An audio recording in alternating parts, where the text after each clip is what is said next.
Select Africa TV nginsizwa ke manje umxhashazwa bafethu njengoba ngithembisile ngizona ngilethela nje kancane kancane sikhona bafethu emcimbini kamfana omhlophe uyalontsha umfana mfowethu asikubingelele sikwamukele la ku Select Africa TV ngane yakwethu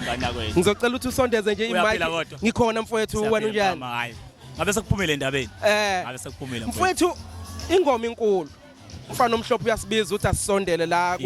kuyena sizomeseka nakho siyabona mfowethu khona singathini ngalomcimbi kuyangiphoqa mfowethu ukuthi ngifike umfana omhlophe ngendlela umfana omhlophe angihlonipha ngakhona nangendlela ahlonipha ngakhona akakhethi iciko uthi unegama elingakanani igala khona ngakanani njobe ngazi nje ngumxhashazwa noma ngixhaphazeka izinsizwa uyazi ukuthi kwalona lo gama luwumxhashazwa nawo uyazi ukuthi mayikhuluma nomxhashazwa ukhuluma naye insizwa futhi uyazi ukuthi igalo lami likuphi mfowethu leli gama elithi mxhashazwa ngabe lumthelela nuthi xhaphazeni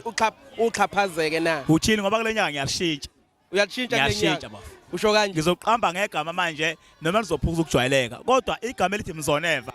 igama engaqanje obaba ilona gama manje kumele ngisebenzise uma ucabanga lizokusebenzela hayi bafo soyibamba ngendlela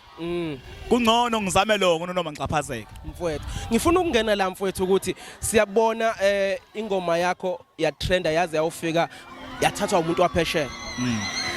kwaba kanjani kuwena and uma kufika kulento ukuthi iyafika lento ukuthi ingoma yakhe isithathwa umuntu waphesheya uyisebenzisa elinye iciko laphesheya lisebenzisa ngalendlela isebenzisa ngayo wena ikhona into oyitholayo uma uthi ayikho into oyitholayo isiphi isizathu sokwenza ukuthi ungatholi lutho noma mhlawumbe wawungayiregistile awusithatha usibeke baba selokhu ngaqala ukucula ngo2012 angaze ngingayiregister ingoma yes kodwa kunalokho ukuthi umuntu mangabe ejera ukuhlakaniphile yes ayitapele noma etapa isilimeli yes engifuna ukulisha igama elilodwa ukuthi akukho zinyane lemvubu ladliwa zingwenya kwacweba iziziba ngelinye ilanga kodwa uma ngabe umthetho usuthatha indawo yayo ebesethi umxhashazwa ufuna ukuphakama ngabantu ekweni elwela amandla akhe yes angithule mfowethu ingoma ngayiregister and umthetho uyasebenza and usazosebenza of which singabatshela nje abalandeli bakho ukuthi no lento ngoba bekhala kakhulu ungabathembisa ukuthi ikhona umthetho uyahamba ngendlela yawo and ngiyekele kuwo njoba ngiyekele kuwo akunayo imvume ukuthi ngibakhombise ukuthi sengikuphi nalento yes kodwa ikhona iminyakazo eyenziwayo uSambro nabanye abaphathelene nakho lokho ukuthi umuntu mayintshontshe ingoma yakho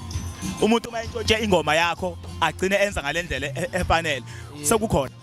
mfowethu siyabonga kakhulu isikhathi sakho njengamanje siyazi ukuthi uzojabulisa abantu la estage asikudedele futhi wami siyabonga kakhulu bazobuza abanye yiphi lo ngoma